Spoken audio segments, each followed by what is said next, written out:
Hello there friends, welcome back to another episode of Generation Tech. My name is Alan, and this video is going to have spoilers from The Acolyte, Episode 6. So we did a full scene-by-scene breakdown of that very chaotic and brutal lightsaber fight on Kofar between Chimera and that Jedi ground team. In that video we discussed fighting forms, the use of Cortosis, but there was something kind of odd about the overall fight. Chimera, the Dark Master, while deadly and ultimately victorious, seemed like quite an unrefined fighter. In the video, we talked about the Jedi's lack of training and preparation for fighting against a dark side Force user. But now, thanks to Episode 6, we have some new information which might give us some clues on why Chimera was ultimately victorious. And it all has to do with the iconic helmet that he wears into battle. Cortosis.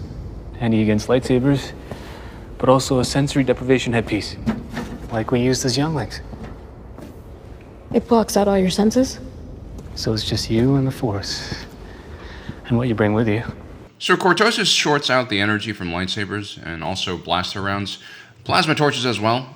Chimera here is actually using a hydro spanner. They're kind of like a hydraulic screwdriver.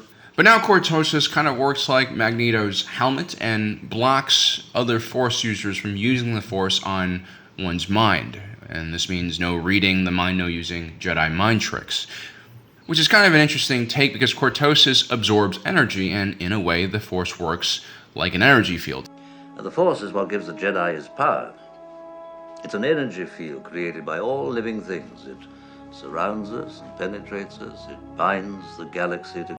So that does check out from a certain point of view. The only other thing that I know of in Star Wars lore that could block the Force like this was the Yuslamari that Thrawn utilized to control a Jedi's power, and also the Nameless species used by the Path of the Open Hand to hunt down and kill Jedi. It's kind of funny because when Disney bought Star Wars, they set out to organize the canon. And, it was something that they really needed to do because at the time, the expanded universe, Legends, was just a mess. There was contradicting lore. There was, a lot of stuff that didn't make sense that fans also hated. I mean, Chewbacca was killed by a moon. Although having Han Solo's emo son kill Han Solo, wasn't all that better. But Disney Star Wars, after like 10 years, is starting to look a lot more like the expanded universe. There's a lot of campy stuff there that, I would have expected in Legends, like kind of this Cortosis that blocks Jedi powers. I guess when you're in the sci-fi fantasy genre, you just have to go towards a certain direction. So this new revelation about the Cortosis helmet makes this conversation between Master Soul and Chimera make a lot more sense. Show your face. And let you read my thoughts. No. Although it does seem like this helmet isn't completely sealed, right? There's still some ability for the Force to penetrate the seams, or at least maybe the area around the neck. I sense something familiar. Now, the part where Chimera talks about Cortosis serving as almost a sensory deprivation helmet, like the ones used by Jedi younglings, is what really interested me a lot more. Sensory deprivation helmets are kind of like a rite of passage for younglings in the Jedi Temple when they learn how to train with a lightsaber. Luke Skywalker and also Sabine Wren would go through the same training process. The reason this is done is because lightsaber fighting is completely different from traditional martial arts or, traditional melee fighting. There's an episode of Rebels where Kanan Jarrus is trying to train Sabine Wren on how to use the darksaber. Fen Ra, a Mandalorian protector, is also there, and he's kind of also trying to train Sabine, and there's this kind of battle between the ideology of the Jedi lightsaber fighting style versus the Mandalorian's more conventional fighting style. Sabine Wren has a lot of problems connecting to the Force, and we see this in Ahsoka as well. And so she ends up relying on some more old Mandalorian tricks, that usually has to do with gadgets in her armor.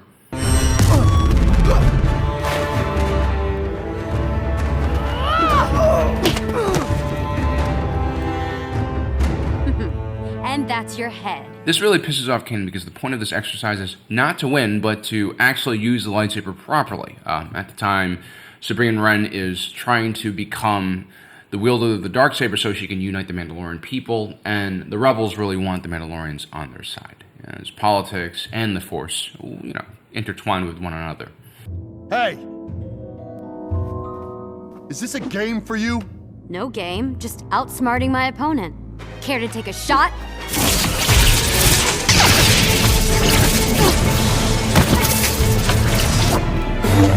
history lesson. The Jedi won the war with Mandalore. These tricks will amount to something, maybe save you from time to time, but they won't keep you alive in the long run.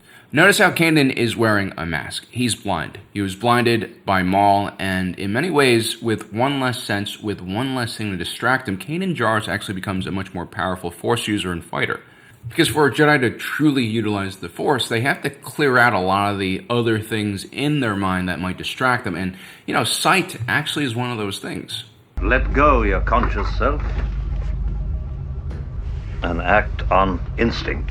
So, without sight, it becomes a lot easier for a Jedi like Kanan Jarrus to connect to the Force. Now, this is important because notice when Osha puts on the Cortosis helmets how thin the eye slits are. A lot of actual real combat helmets designed for melee fighting, like during the medieval times, had very thin, narrow eye slits as well to prevent people from actually, hurting these vulnerable areas of the body.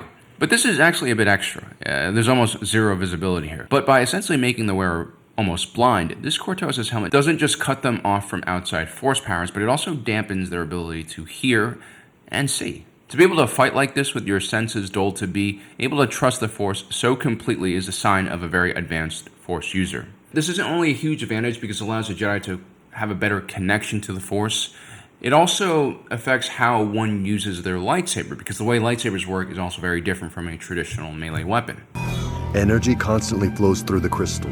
You're not fighting with a simple blade as much as you are directing a current of power. Your thoughts, your actions, they become energy. They flow through the crystal as well and become a part of the blade.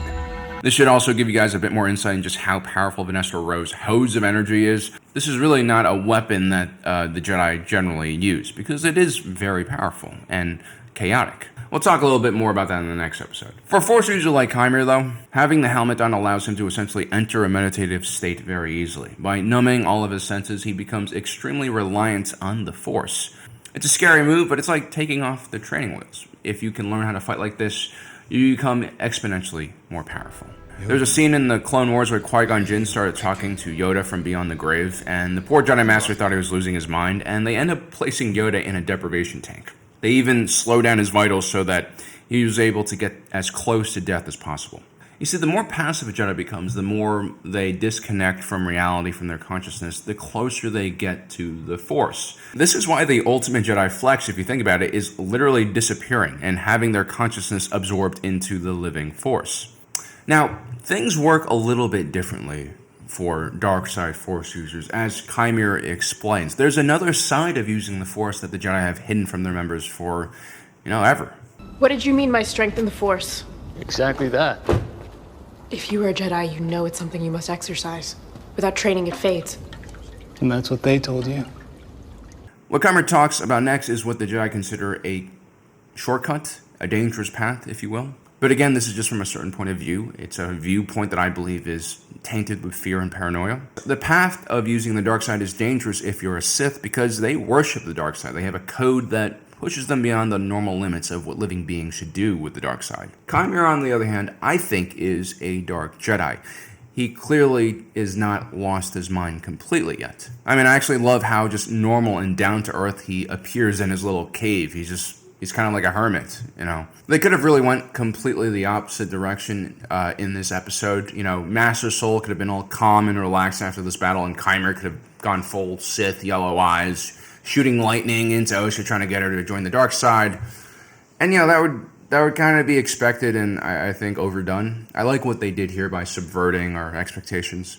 I really like this idea of a darksider being more in control of their emotions than a Jedi, like Master Soul. I think a lot of Jedi fanboys are going to hate this. I get it. I understand.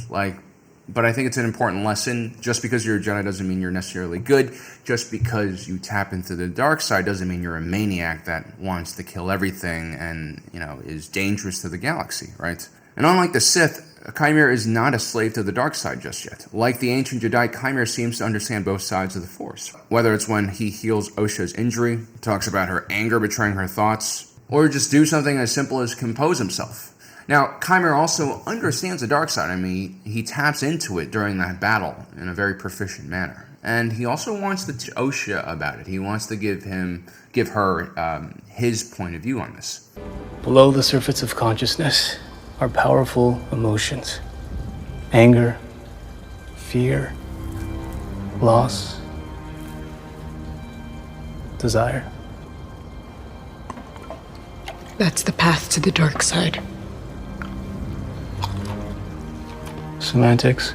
Yeah, semantics. In one of our previous episodes, we talked about how the Jedi's desire to basically regulate the Force is kind of like a government's desire to regulate firearms, or in this case, I think a better correlation is actually like the government's desire to regulate spice or alcohol. I mean, can spice and alcohol lead to dangerous addictions? Yes, but I feel like most people have a more balanced relationship with alcohol and spice, and they don't go crazy. They don't lose their house and live on the streets after, consuming these substances. I think Chimer's idea here is that we should be allowed to use the Force in whatever way we please. And I think like being overly restrictive actually pushes people closer to the dark side, which means it's much easier to get addicted to it and become a menace to society, right? What do you want? Freedom. The freedom to wield my power the way I like, without having to answer to Jedi like you. I'm really glad that someone's finally talking about this kind of stuff. I think the prequels, again, really started discussion about how the Jedi might not be such a great institution.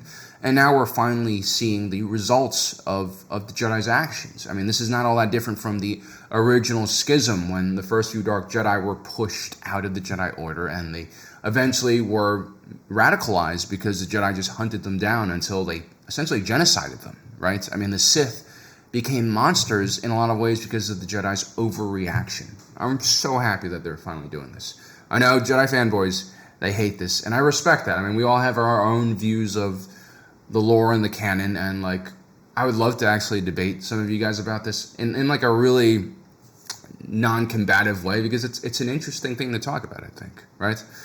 But anyway, Chimer uses the Cortosis helmet to not just clear his mind, but to focus on his own rage and hatred. You know those people who are really afraid to be with their own thoughts? Well, I feel like Chimer and Osha are both kind of like this. They have a lot of trauma bubbling beneath the surface, rage that can be turned into extremely potent energy. And this Cortosis helmet, well, that becomes an echo chamber for that rage, for that anger, and it can amplify the rage and increase the power of the fighter as much as a kyber crystal can amplify their rage through the Force. This is the true reason why Chimer, who most likely is just a fallen Jedi, can defeat so many ordinary Jedi. Such is the power of the dark side, such is the power of this freaking helmet. And I think this also brings up a very interesting observation that I've always had about the Jedi. If we take a look at the Old Republic era and the massive battles fought between the Jedi and Sith, if we take a look at the Jedi on the grand battlefields of the Clone Wars, if we take a look at Master Soul or even Jeki in her last moments, for an ordinary Jedi to survive the horrors of life or death combat, I feel like a lot of them actually end up tapping into the dark side. I feel like this is something a lot of Jedi don't really want to talk about because they're ashamed by it. There's this whole suppression of emotions that is, very much a part of the Jedi's code. But who wouldn't tap into the dark side in order to survive in a life or death situation? Who wouldn't want to enhance their abilities and powers to end a fight sooner? Whether it's Luke beating Darth Vader into submission or Mace Windu supposedly channeling the dark side around him with his own version of Form 7. I feel like only a few individuals in Jedi history actually have the temperament to be truly light side fighters. Maybe only Jedi like Obi-Wan Kenobi and Yoda, the two OG Jedi. But I think everyone else is more or less a hybrid fighter who taps into the dark side occasionally to really get that extra oomph. Well, guys, I hope you enjoyed today's episode. Let me know in the comment section below what you think about this. Is this Cortosis helmet thing a good idea, a bad idea? Does it change how you view lightsaber fighting? I think it's kind of interesting. We haven't seen too many alterations to lightsaber combat since Disney has bought the franchise, and I think this is actually a welcome change. We do need an evolution of sorts to keep things fresh. Well, guys, I hope you enjoyed today's video. Don't forget to subscribe and hit that notification button down below so you don't miss out on the rest of our awesome content. As usual, my name is Alan, reminding you that my allegiance is to the Republic, to democracy. I'll see you next time.